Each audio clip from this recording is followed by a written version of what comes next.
Would the administration like to provide this report? Yes, President Bonds, and I also want to thank President Bonds for his willingness to put this on the on the agenda. I think it shows our commitment to change, and it shows our commitment to transparency and what we're working on. We wanted to bring this to the board as quickly as possible, enrollment projections and concerns that we have.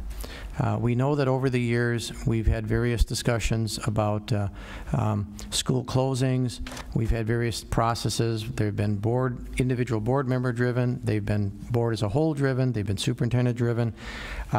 We have schools that we've listed here, and every school has a different story. And I want you to know personally, I talked to every principal or school leader in these schools in the last 24 hours.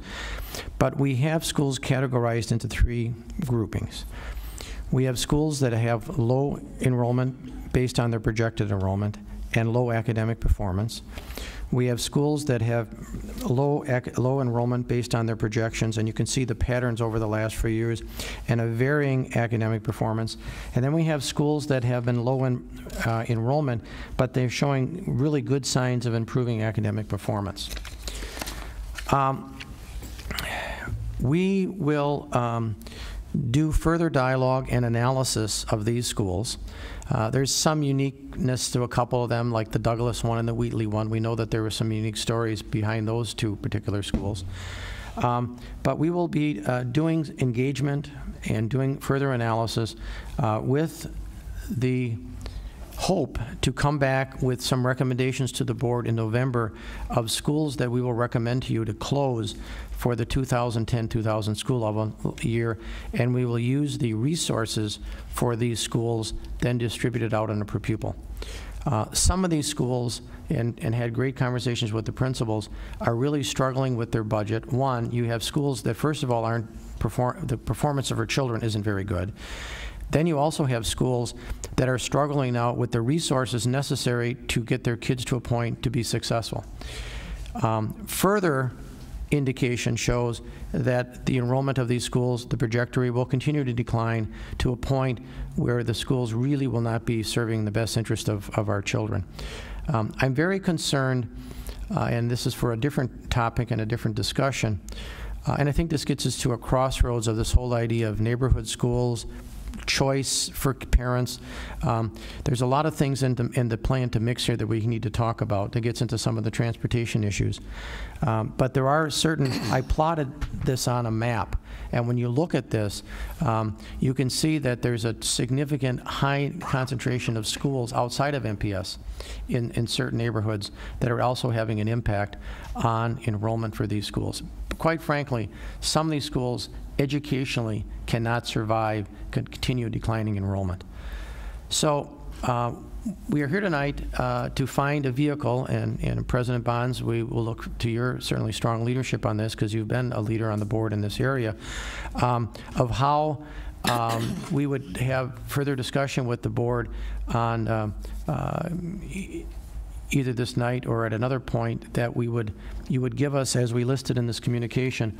I'd also include in any analysis any other schools that board members want us to use for review or consideration for closure. I know that you've sent a letter out to your colleagues requesting that, but I think we have to have these hard decisions, we have to have these hard discussions, and we need to move this forward, because the cliff is that we're going to be hitting with the state budget will be among us, and we have to do something that shows our sincerity to bring about quality, number one. We haven't had a lot of talk about closing and quality, but also making sure that the resources are meeting the needs of our children. Questions or comment? Director Falk, followed by Director Thompson and Spence. Yeah, a question for the administration. I noticed that, for example, the Professional Learning Institute High School moved location. What other schools moved locations on this list? Because I think that is a factor, at least in the first year of moving.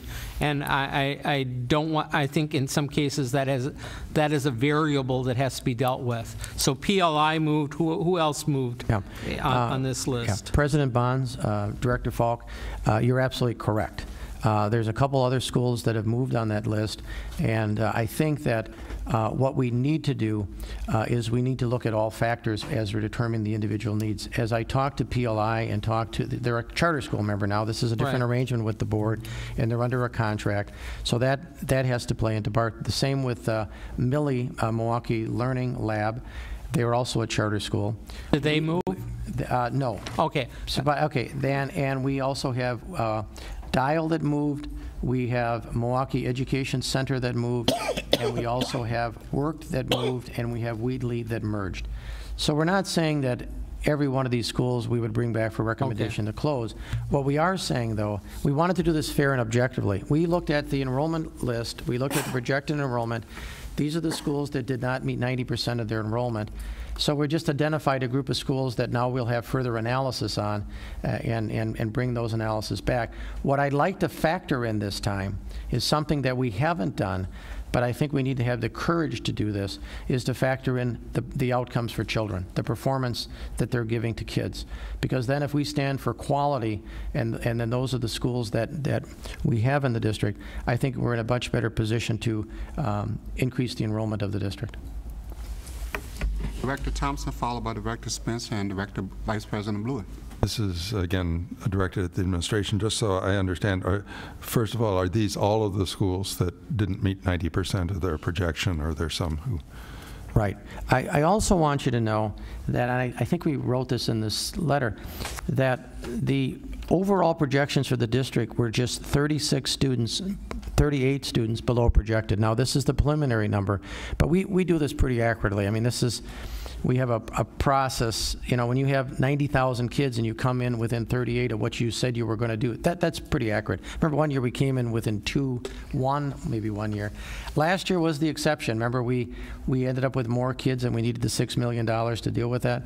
Well, this time we're pretty even. This isn't the audited number at this point.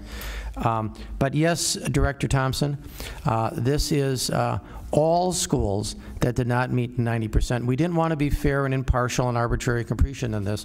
We wanted that we had a certain data set there before you.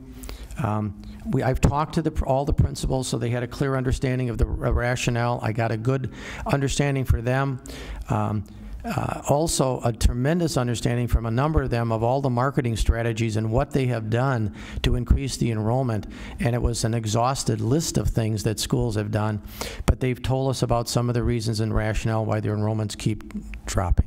Okay.